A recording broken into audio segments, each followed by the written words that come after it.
posisi spot di depan. Setup position dulu. Groza di tangan. Langsung melihat roll. Langsung pecah kepala roll. Abu baik sekali kali ini dengan 7 gol yang dia punya. Pertama kita dari Free Fire Master League season kedua, match day ke-9. It's coming right at you. Yoi, round pertama ada di Bermuda, di mana kita kali ini bakalan melihat pesawat masih belum ada perbedaan, masih bergerak dari arah Sentosa ke arah Graveyard. Kita udah lihat seperti biasa. Oh, not today ternyata untuk arah Ricky Wades yang biasanya ke Sentosa nyari orang, ya kan? Nih di Sentosanya nggak ada orang ternyata. Ternyata Sentosanya untuk kali ini benar-benar kosong melompong ya. Walaupun tapi harusnya sih ada sih. Oke. Ada yang bisa rotasi ke Sentosa. Salah satunya ada dari tim Aura Esport itu sendiri. Yes. Dan yang menariknya lagi adalah di sini Red Bull Rebellion yang menge-split posisinya. Factory 2 orang dan juga Mars Electric 2 orang. Yang mana biasanya Red Bull itu turun di daerah shipyard. Tapi kali ini karena ada Louvre juga banget rotasi. Benar. Jadi kayak misalkan dari liga yang kita punya sebelumnya, beberapa tim bener-bener kayak punya satu rotasi, dia maunya rotasi itu aja. Itu aja. Kalau misalkan rotasinya gue maunya atas, totally atas. Gue maunya rotasi di map bawah.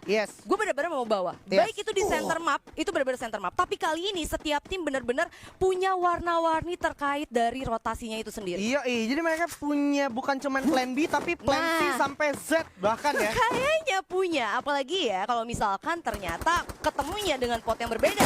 Rahmat sepertinya sudah merasakan panasnya peluru dari arah bawah. Bang di sana melihat adanya kehadiran sosok Rahmat, di mana langsung coba ditembakin aja. Rahmat sepertinya akan menjadi distraksi dulu dari teman-teman DK Eternal, tapi Rahmat sedikit lagi harus terpanis karena memang posisinya terlalu jauh dan terlalu offside, sehingga teman-temannya pun tidak mungkin untuk menolong seorang Rahmat. Ya, yang mana dari Aerowall sendiri udah mempunyai keuntungan lebih karena dia benar-benar udah ngamanin mill seutuhnya. Bahkan kalau misalnya kita lihat tadi pas posisi turunnya, benar-benar split up-nya itu ngebagi dua-dua. Betul. 2 udah nge-secure dari mill atasnya, 2 lagi udah nge-secure dari mill bawahnya. Bahkan kali ini dari DG juga udah harus dipukul mundur. Dari Riverside gua rasa mereka bakal langsung benar-benar cabut sih. Iya, masalahnya gini, kalau kita bicara tadi mill sebenarnya resource-nya lumayan buat 2 squad. Tapi kalau misalkan kepukul mundur dari DG Eternalnya pilihannya nggak banyak. Either lu ke Riverside atau lu ke Plantation, yang mana chance di sana tuh udah pasti ketemu tim lain kayak model Louvre. Tadi Louvre gerak ke arah shipyard dan potensinya menurut gua masih sangat besar untuk mereka bersinggungan. Itu dia, ditambah lagi kalau misalkan dari tim DG-nya itu bakalan naik ke arah atas, gua rasa untuk baik itu ke Bima Sakti ataupun Pick itu benar-benar kayak open field banget sih. Sulit pastinya untuk jadi rotasi kedua ya. Nah, ini juga dari Aura Esports yang mana kalau kita telisik balik ke arah awal-awal liga itu panas banget, rame banget observatory. Tapi kalau kita lihat sekarang Aura Esports tidak berada di area map bagian atas gitu ya. Sebenarnya hal-hal yang kayak gitu sih yang bikin gue amazed sama player-player Free Fire zaman sekarang. Kayak egonya lebih turun lagi. Terus benar-benar rotasinya tuh punya banyak banget. Mereka kayak lebih benar-benar objektif. Gue butuh poin, gue butuh kemenangannya. Jadi tidak melulu selalu menuruti ego sendiri gitu ya. Harus ada pertimbangan-pertimbangan lain untuk melakukan setup. Saya pick bawahnya udah ngamanin juga satu. Lu lihat ini zonanya baru mau jalan zona 1, tapi Mgon udah punya 6 glual, di mana langsung coba dipasang, di mana ada ID juga yang harus jatuh. Terpanis setia, bakal sedikit kelihatan. Ada yang dia mau coba panis pada sedikit lagi. Bakal coba dipanin terus. Hujan peluru datang. Nice one. Ada satu robo di sana yang akhirnya menambah tebal efektivitas dari glual itu sendiri. Masih preparing dulu. Spray down. Ada UAV juga bakal coba datang memberikan posisi informasi terhadap kedua tim yang sedang berada di sana. Ya, M14 kali ini bener-bener 3 M14 sekaligus dari para pemain Island of God. Sakit banget, bener-bener cepet banget deh. Iya, tapi lu bisa bayangin kalau tadi teman-teman dari Boss Nightmare ada yang nggak pakai robo. Itu akhirnya kalau lu perhatiin yang pakai robo tuh kerasa banget efektivitas dari Glual lebih lama sustainnya, dan lu akhirnya nggak kepanis segitu cepatnya gitu. Ya, sampai akhirnya masih bisa untuk di revive dulu ya. Tapi kali ini kita bakalan pindah ke wilayah kota tua yang mana udah ada 4 tim sekaligus kali ini. Nah, ini dia masih coba saling menunjukkan eksistensi aja masing-masing menurut gue, dimana ternyata Halcyon sendiri sebagai kapten mulai mencoba melakukan moving, memberikan inisiasi ke arah teman-temannya, dimana Jumps ternyata terpanis oleh teman-teman dari Bigetron Beat. Oh my god, ternyata Lau yang ada dari arah kejauhan yang memanfaatkan kesempatan di arah high ground patahan dekat zipline tersebut, dimana kalau kita perhatikan sekarang Aerowolf tidak di posisi yang cukup menguntungkan karena posisinya sudah terfonis dan sudah ter-track ya. Ya kali ini ya benar-benar kalau misalnya kita perhatiin adanya pembacaan info zone itu bakalan makin sulit. Kita bisa lihat dari sini Aerowolf juga ngebaca info zone itu sendiri. Betul. Ngebuat itu benar-benar banyak banget, numpuk banget tim-tim yang bakalan ada di next circle. Dan kayak yang udah gue bilang, sampai kali ini Aerowolf gue rasa nggak akan bisa kemana-mana karena udah ada Bigetron, DG, bahkan Onyx yang kali ini bakal matahin rotasi dari tim Aerowolf itu sendiri. Yes, di sini udah ada 14, terus ada SKS juga dari teman-teman Onyx. Iya, bahkan ada Scar juga dari Zixia untuk jagain area belakang kalau misalkan ada force major tiba-tiba tim lain datang gitu ya. Dan gue sebenarnya pengen mention lagi itu akhirnya karena ada Mr. Wager hadir, akhirnya Robo ternotis lagi. Robo kan kita tahu dengan nambahin ketebalan glual ya kan untuk bikin lebih kuat ya. Lebih kuat, lebih tahan lama juga si glualnya itu sendiri. Jadi akhirnya glual tidak semudah itu terpanis atau dihabiskan. Kayak misalkan kalau misalkan kita bicara glual, lu kalau ngehit Glual pakai Bareta gitu kan 3 hit ya kan. 3 hit. Tapi kalau lu pakai Robo lu bisa 4 hit, di mana itu menjadi buying time untuk tim yang memang sedang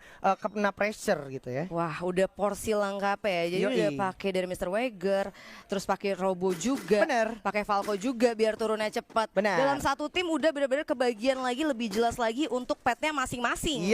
Karena kalau kita bicara Falco sendiri untuk sekarang jujur karena ada beberapa visual issue, sometimes Falco nggak works. Jadi Falco tetap turunnya kayak nggak ada impact-nya gitu. Jadi akhirnya pertimbangan untuk lu pakai pet Robo itu lumayan efektif juga, dan akhirnya selain itu lu bisa pakai maksimalin Wagora di early game. Dan kita akan melihat aura sepertinya Deadly sudah men-spot satu orang di arah depan, sudah ada Kapten J juga di arah Louvre Esports. Ya, yang mana kali ini zonanya juga next circle-nya udah mulai kelihatan, dan itu dia benar aja bergerak ke arah kota tua. Tapi kali ini kita masih liatin tim fight antara Louvre dan juga Aura yang kali ini udah ngebagi setupnya bener-bener rapet banget. Dan bahkan ini dia Fader pasti pakai Robo atau mungkin dari temen ya dapat 7 glue wall. Iya, ini gunanya ini ya akhirnya ya Mr. Wager untuk ngasih glue wall ke arah orang depan, dimana Fori sisi lain berhasil dapetin Haide, langsung dipanis begitu aja. Sementara Raven pun walaupun tadi sempat kehilangan rahmat di arah Mil, tapi harus bersiap-siap sepertinya untuk menghadapi serangan-serangan yang datang dari teman-teman Boss Nightmare. Kali ini dari Boss dan juga DG sebenarnya masih ada di next circle selanjutnya. Gua rasa ini bakalan banyak banget rotasi untuk masuk ke next circle. Jadi tim fight dari mereka nggak bisa dibawa lebih lama lagi sih. Nggak bisa dibawa lebih lama lagi karena memang pasti banyak banget tim-tim yang akan bersinggungan. Dimana kalau kita lihat sekarang Mora bakal coba langsung komit ke arah Bigetron Beat, dimana maybe bakalan coba menggocek situasi dulu ke arah DG. Mora bakal coba langsung jump shot, dan Bigetron Beat harus menjadi tim pertama yang harus pulang ke arah lobby. Ya, yang mana kali ini kalau misalnya kita perhatiin posisinya itu sendiri, sebenarnya Bigetron itu tadinya ada dari arah bawah. Harusnya berarti dia bergerak ke arah atas. Either tadi mereka dari Bigetron yang gak natis, mungkin tim yang ada di atas udah pergi. Gua rasa sih kayak lebih tepatnya dari Bigetronnya ke surprise sih. Ke surprise? Ya. Ke surprise ya, karena emang posisinya dari DG sendiri lumayan nggak begitu terlihat gitu ya. Oke. Dan Riza setelah kehilangan Haide tadi bersama dengan DG Eternal, dia harus menarik dirinya dulu dan cenderung melakukan stay position untuk mencari informasi sebanyak-banyaknya. Dan ternyata sudah ada Boss Fear sepertinya yang memberikan satu presence firing ke arah depan, karena memang tadi ada teman-teman dari DG Esports yang sudah masuk ke arah rumah sabun. Sebenarnya gue suka banget sih posisi setup defensif yang dimiliki sama tim Boss Nightmare. Walaupun kali ini bisa bahaya banget kalau sampai benar-benar harus keculik ya. Yap. Akhirnya kalau udah kayak gini, lagi-lagi harus notice lu main defensif nggak bakalan harus worry bakalan diras orang. Ya, nih lagi-lagi gue harus mention karena ini adalah efektivitas dari Mr. Wager itu sendiri. Dan sometimes lu ketika terlalu lama melakukan rotasi, lu akhirnya nggak punya pending time buat menggunakan Mr. Wager gitu ya, untuk delay. Biasa tuh kalau misalnya lo perhatiin selalu ditaruh di pojok-pojok rumah. Benar. Dapat. Apa tuh? Udah mulai banyak banget ya. Udah kayak popcorn. Dan dia langsung diambil-ambilin. Abu ada 9 bola, coba. Can you imagine ya kan? Aja ada 9. Gila, Abu sebagai orang depan dari EVOS Esports yang bersiap coba mengamankan satu komponen untuk sementara waktu sambil mencoba memparkir vehicle dengan benar ya kan? Dan ini dia, kita ada di circle kedua, mau masuk circle ketiga, 11 tim, 41 pemain, bener-bener masih padat banget. Bahkan di wilayah Sentosa ada 3 tim. Waduh, ini zona-zona ini sih, zona-zona FFI sih kalau gue lihat ya. Karena di sini kebetulan banget teman-teman dari Island of God juga udah mengamankan area high ground yang cukup ngepanis teman-teman dari Indonesia. Dan kalau kita lihat sekarang, zonanya juga cukup berpihak. Tapi di sisi lain, Amex seperti merasakan damage per second dari VSS. Langsung coba dirasakan juga oleh Guns, dimana akhirnya posisi yang tidak yang menguntungkan pun dirasakan oleh kedua tim ini, yaitu Aura Esports dan juga Louvre King. Di depan sudah ada Kids dengan MP40-nya sambil menunggu punishment yang datang. Udah ada satu frag grenade, di atas juga udah ada Father yang siap menghabisi teman-teman dari Aura, yaitu Deadly itu sendiri. Udah terpisah cukup jauh Deadly bersama kawan-kawannya, di mana masih ada Venom berhasil dapetin gas di belakang, langsung coba dipanis saja. Oh, nice one, nice kompon dari Venom, mencoba memanfaatkan maksimumnya, tapi nggak bisa karena harus terpanis juga. Masih ada teman-teman dari Aura yang mencoba membalikan keadaan. Ada Deadly yang masih kejepit di balik luarnya, coba ditembakin, strafing dulu, bagus banget, smooth banget, halus banget dari Gitsnya, tapi Gitsnya masih punya glow juga. Di sisi lain Sam 13 mempak bang, terkena knockdown dia di sana. Di arah atas sudah ada RRQ datang, kelamaan. It's time to RRQ Hades join the fight. Bakal coba langsung di jump shot begitu aja oleh Chansu dengan double barrelnya. Sam 13 pun berhasil menahan korban lagi. Udah ada Chansu, lagi-lagi berhasil mendapatkan Gits. Di sana akhirnya advantage berhasil diamankan oleh RRQ Hades. Kali ini posisinya udah nggak nguntungin untuk Aura Esports, tapi bakal turun dulu. Kapten kita, kapten terkuat kita, masih ada Gluol untuk secure positionnya. Tapi mereka nggak boleh kelamaan di sini karena zona sudah mulai berjalan lagi. Ya, yang mana kali ini kita bakal langsung pindah ke arah Pocinok. Ada EVOS Esports yang seperti yang nge-spot peperangan yang terjadi antara tim Aerowolf yang tadi baru aja ngedapetin satu tim sekaligus. Di sisi lain, Riza udah mendapatkan knockdown atas Jafra. Oke, Riza dengan SPD-nya berhasil mempanis satu orang, di mana Sam 13 pun akhirnya memanfaatkan kesempatan untuk mendapatkan poin keuntungan sebanyak-banyaknya. Sam 13 bersama kawan-kawan dari EVOS Esports sudah melihat kesempatan adanya. Para player yang ke knockdown di arah depan. Riza pun berhasil dapetin Mora, langsung dihabisin begitu aja. Azriel dan juga M-God berada di waktu yang bersamaan dan cukup berdekatan, saling bersinggungan. EVOS-nya mencoba masuk. datang EVOS Esports, coba join the fight, di mana Aero Pro Team Sports posisi 11 bakal coba dimajuin. Ada pemain dari bot, ada DG juga, low breaking tapi harus tumbang dulu. Ada Jafra dengan pelontarnya, berhasil melakukan satu korban. M-God ya udah tumbang. Riza di third partyin sama EVOS. Hal yang tidak mengenakan datang di sini untuk teman-teman dari Boss Nightmare dan DG Esports ini nggak bisa bernafas cukup aman karena memang sudah ada teman-teman dari EVOS Esports, walaupun DG sudah mengkoleksi 6 poin kill.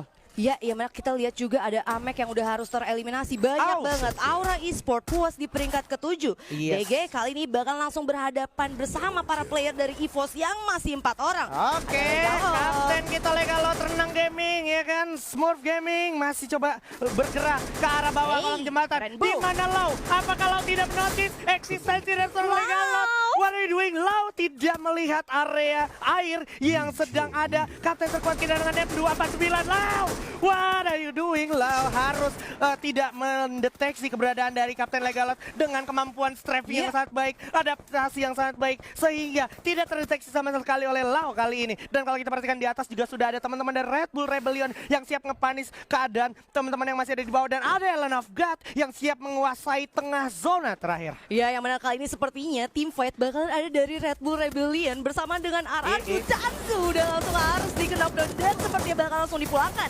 Dari kanan ada Legalot kali ini, Zico mendapatkan critical damage-nya. Oke, ada satu hadiah datang dari arah Ellen of God dengan frag grenade yang sangat bagus dari Rule dan juga Lord. MP40 di tangan, berhasil dapetin Zay di sana, bakal coba ditembak terus, panis terus. Island of God sudah mengkoleksi 3 poin kill, lagi-lagi memberikan hadiah yaitu frag grenade ke arah bawah. Teman-teman yang gak bisa masuk ke dalam zona bakal coba diajar oleh Lord, bakal coba dihabisin. Kelvin jatuh, masih di Mr. Home. Harapan terakhir dari Red Bull Rebellion, dan Red Bull Rebellion harus kuat seperti 4. Begitu saja masuk top 3 kali ini. Island of God, depan udah ada EVOS. Ini panas banget perang antara Island of God lawan EVOS Esports. Di depan setup position dulu, Groza di tangan, langsung melihat Rule, langsung pecah kepala Rule. Abu baik sekali kali ini dengan 7 gol yang dia punya, mencoba mempanis para pemain dari Island of God. Masih ada Kit SR, ada Bion juga di arah samping, tapi Bion sepertinya tidak cukup beruntung karena ada Sam 13 dengan baretanya, langsung coba dipanisin, dihabisin begitu aja. Lempar frag grenade yang datang. Masih ada Street juga dari samping dengan SPD-nya, memastikan posisi pemain dari Island of God. Yes, 3 tim 8 pemain yang mana kali ini Mr. 05 berhasil didapatkan oleh IOG Lord di sana. Tapi ada trading antara Rule Good pun gitu, dan ada Okaner yang sisa sendirian kali ini.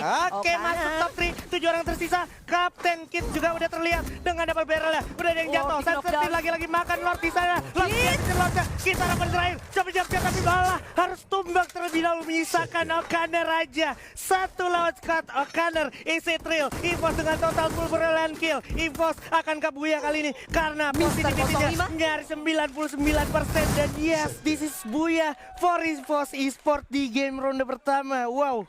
Ini yang benar-benar udah gua spot. Sepertinya memang EVOS Esports sendiri itu lagi panas-panasnya. Yang bikin gua heran adalah sebenarnya